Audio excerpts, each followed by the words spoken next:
Hi, అందరికి నమస్కారం. Brother, నీ పేరేంటో తెలియదు కానీ నువ్వు ఈ మధ్య బాగా ఫేమస్ అవుతున్నావు ఓన్లీ కేసీఆర్ కుటుంబం మీద పడి. నేను దయచేసి నీకు ఒకటే కోరుకునేది ఏంటంటే, బొక్కలేస్తారు. ఏదన్నా నీకు వ్యూస్ కావాలి అనుకుంటే ఇంకా వేరే మార్గాలు ఉన్నాయి, వెతుక్కో. కానీ కేసీఆర్ని వదిలిపెట్టు. నీకు ఏదో వ్యూస్ వస్తున్నాయి కానీ కంటిన్యూ చేద్దామని డిసైడ్ అయినావు, అది అర్థమవుతుంది. కానీ మీరు పీకింది ఏం లేదని మీరు తెలుసుకోండి. బయటికి పోతే బట్టలు కూడా తీసుకొడతారు. యూరియా దొరకట్లేదు ఆడ బయట.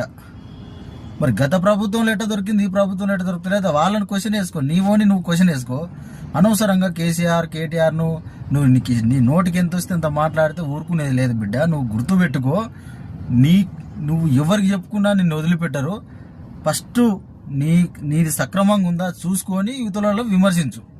నీ ప్రభుత్వం కరెక్ట్ ఉందా, ఇచ్చిన ఆరు గ్యారంటీలు సక్రమంగా చేస్తున్నారా, 6 గ్యారంటీలు అమలు అయినాయా, అది గుర్తు పెట్టుకొని మాట్లాడబెట్టాను.